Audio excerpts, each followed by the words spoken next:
लाडकी बहीण योजनेतील अडचणींविरोधात पाचोऱ्यात काँग्रेसचा हल्लाबोल आंदोलन। तालुक्यातील आणि शहरातील अनेक महिलांना लाडकी बहीण योजनेचे अनुदान मिळत नसल्याच्या तक्रारी वाढत असतानाच या प्रश्नांविरोधात पाचोरा काँग्रेसच्या वतीनं तहसील कार्यालयात हल्लाबोल आंदोलन करण्यात आलं। हे आंदोलन काँग्रेस तालुकाध्यक्ष सचिन सोमवंशी यांच्या नेतृत्वाखाली पार पडलं। भाजप शिंदे सेना सरकारनं लाडकी बहीण योजनेच्या माध्यमातून सत्ता स्थापन केली असली तरी विधानसभा निवडणुकांच्या पार्श्वभूमीवर सुरुवातीला असलेल्या अटी शर्ती सध्या बदलल्या जात आहेत। वारंवार निकष बदलून ई-केवायसीची प्रक्रिया राबवल्यामुळे अनेक महिलांना अपात्र ठरवलं जात असल्याचा आरोप आंदोलनकर्त्यांनी केलाय। या संदर्भात काँग्रेस तालुकाध्यक्ष सचिन सोमवंशी, उभाटा सेनेचे रमेश बाफना, माजी पंचायत समिती सदस्य अरुण तांबे यांनी पाचोरा तहसीलदार विजय बनसोडे यांच्या दालनात शिंदाड येथील लाडक्या बहिणींच्या समस्या मांडल्यात। तहसीलदार विजय बनसोडे यांनी संबंधित प्रकरणाची तत्काळ दखल घेऊन लवकरात लवकर न्याय देण्यात येईल असं आश्वासन दिलं। यावेळेस सचिन सोमवंशी यांनी स्पष्ट केलं की केवायसी पूर्ण करूनही जर महिलांच्या खात्यात पैसे जमा होत नसतील तर त्यांनी काँग्रेसशी संपर्क साधावा। लाडकी बहीण योजनेतील रक्कम ही महिलांचा हक्क असून ती त्यांच्या खात्यात जमा होईपर्यंत लढा सुरू राहील अशी ग्वाही त्यांनी दिली आहे। तसेच सरकारनं निवडणूक डोळ्यासमोर ठेवून या योजनेचा राजकीय वापर करू नये आणि महिलांच्या भावनेशी खेळ करू नये असे आवाहनही करण्यात आलं।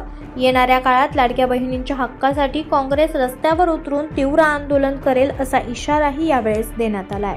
महाराष्ट्रामध्ये लाडकी बहीण योजना ही राबवून निवडणूक डोळ्यासमोर ठेवून महायुती सरकार भाजप शिंदे गटाने आपली बाजी मारली। अजित पवार गटाने गुलाबी तो थीम वापरून हे केलं, परंतु ज्या वेळेला त्यांनी तो निकष होते त्यावेळेचे निकष आणि आताचे निकष हे बदलत जात आहेत।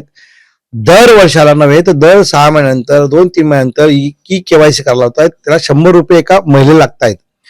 अक्षरशः लोकांना वेडे केलेलं आहेत। पहिल्या पण 30 लाख रुपये उडवले, आता पण उडवत आहेत। मग नेमकं ही योजना तुम्हाला जर बंदच करायची होती तर तुम्ही सांगून द्यावा होता की भावांनी आता आम्ही भाऊ आहोत, तेव्हा तुम्ही मोठ्याही करून सांगायचं की आम्ही बहिणींना असं करणार नाही तसं करणार नाही। आणि बहिणींना आज तुम्ही भाऊ म्हणून जर त्या बहिणींच्याशी तुम्ही जर गद्दारी करता असाल तर एकदम चुकीचं आहे। तुम्ही निकष न लावता त्यावेळेला ज्या बहिणींना देऊ त्यावेळेला का देत नाहीये?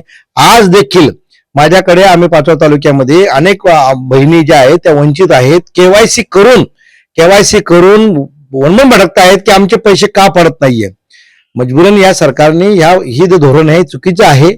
आपण तात्काळ याच्यावर उपाययोजना करा, नाही तर या लाडकी बहिणींचा त्यांना घेऊन आम्ही काँग्रेसकडनं रस्त्यावर उतरणार आहेत। लाडक्या बहीण रस्त्यावर उतरल्या तर मग तुमचे जे लाडके भाऊ आहेत तुम्ही विचार करून बघा की तुमची अवस्था काय होणार आहे। कारण प्रत्येक निवडणुकीला आता शेतकऱ्यांचं निवडणूक जिल्हा परिषदेचे ते म्हणून तुम्ही लगेच शेतकऱ्यांना अनुदान टाकायचा विषय करतायत। म्हणजे ज्या वेळेला निवडणुका येत आहेत त्या वेळेला अनुदान कसं पडतं, त्यावेळेला 2 महिन्याचे 4 महिन्याचे पैसे कसे पडतात हे लोकांनी सुद्धा विचार करायची वेळ आहे।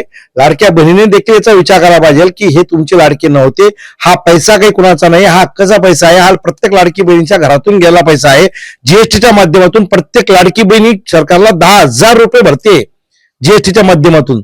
हे बहिणीने पण विसरू नये आणि त्याच्यातून ते तुम्हाला 1500 रुपये रिटर्न देत आहेत। म्हणून माझं सरकारला आव्हान आहे की आपण शासनाने तात्काळ 2 महिन्याचे पैसे द्यावे, नाहीतर काँग्रेस रस्त्यावर उतरल्याशिवाय राहणार नाही। लोकनायक न्यूज